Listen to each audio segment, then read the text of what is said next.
Bobby Dirkens here. Well, it's that time of the year again. And no, I'm not talking about the time of the year that the upper echelon of college basketball plays the Senior Citizens League and everybody gets jacked up about them beating these old men by 500 points. Hey, you dunked on a guy named Virgil. Big deal. Talking about the time of the year that Clemson goes down to Columbia and plays their feathered foe, South Carolina Gamecocks. Now, last year, Clemson not only won the national championship, won the ACC championship, they also beat South Carolina 56-7. And that night, Dabo Swinney literally took out every bit of anger from his childhood on the Gamecocks. It was bad. Dabo had a lot of issues to deal with, obviously. Last night they went down there, and I'm telling you, there's been more smack talk between the Gamecocks and us. I really want to focus on this one. Back about 4 months ago, Jake Bentley, think he's a good kid, he comes from a good family, said this about their loss and absolute beatdown and embarrassment in front of God and everybody. Said there really wasn't that much difference between us. Really wasn't. I mean, only 49 points, conference championship and the national championship, but not that much difference. That's like, hey, listen, that's like saying if she had a different face and if she had a different body, she could be a model. I don't have yogurt for brains here. But anyway, going on to that game last night, I ended up watching a game with my cousin Delbert. He's a huge Carolina fan. We always keep it civil. We limit ourselves to only 3 punches per game, and we can't use objects when we get in an argument. Now, Delbert, he'd already pulled his shoes off because he has 11 toes, and he was expecting to use all his fingers, all his toes to help count up the big scoring that Gamecocks was doing. Well, by halftime, he put his shoes back on. Clemson absolutely went down there, and they took care of business. And the Gamecocks, their new slogan, you can tell that they all got together and said, guys, we need a slogan when the media asked us about last year and how we're going to treat this game. Let's do this one. Never again. That's powerful, wasn't it? Whew. Felt something chill run up my spine.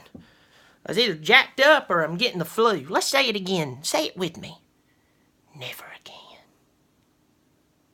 That's just like society today. We all get blown away by how people say stuff and what they say. We really don't care about what they do. But last night, Clemson went down there and said, you can have that chicken a-crowing. You can have all your fans swinging and a-going it. You can have that boom, boom, boom, boom, boom, boom, boom playing. But we're going to still beat your head in. And they did. Lord, I'm telling you, when they're just out there playing that pick six by Carter. Good Lord.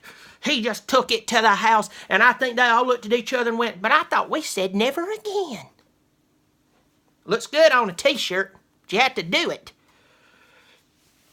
I knew we were going to win this game. My Uncle Murtis, I'll let y'all in on this. I get messages all the time. Bobby, how are you so right on not only Clemson games, but all games? Here it is. My Uncle Murtis, every time I ask him about a game, he gets an itch in his underwear. And if he gets that itch, when I ask him about a team, they're going to win.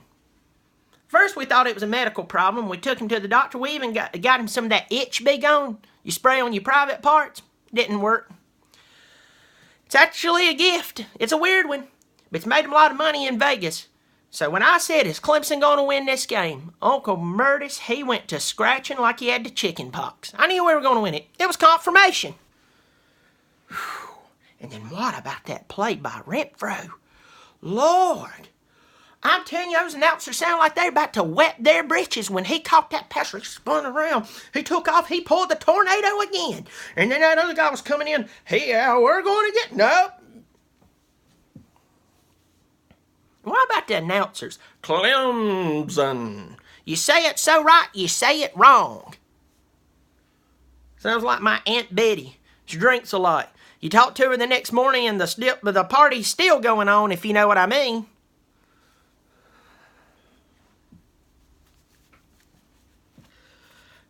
All I gotta say to Carolina, big man, little boots. Actually, big boots, little man. I mixed But the score didn't, 34-10. You guys talk like John Wayne was going to show up. End up pulled up in that little car as Pee Wee Herman. Our Tigers beat your head in. You talk more smack and listen to me. I know that there is bad fans in every fan base.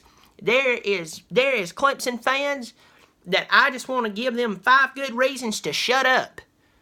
But at the end of the day, your fan base, your student section, began to pelt our players with bottles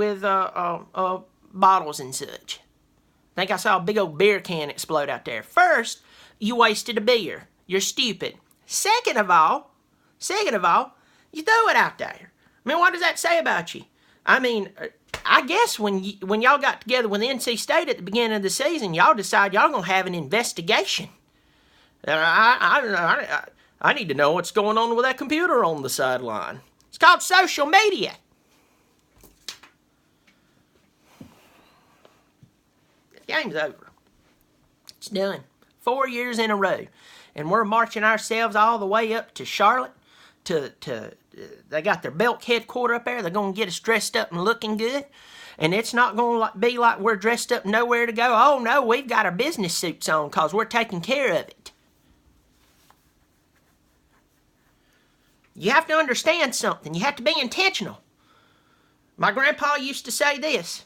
If you want to fix all the disease going around, sexually transmitted stuff going around, you want to fix all the pregnancy rate going up, nobody raising these youngins, he gave me this proverb, and I'm offering it to you on a Sunday morning. It's kind of like my church message to you this morning.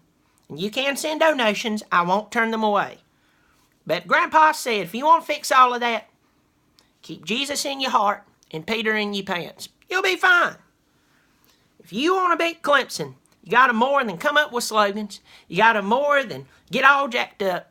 You got to more than talk a bunch of trash. You just got to line up and do it. And I'm not judging Dabo. I'm not judging him. I've been angry too. Y'all know me. I try to keep it nice and clean on here. Try to keep it nice clean in life, you know. So Jesus ain't looking at me across the room going,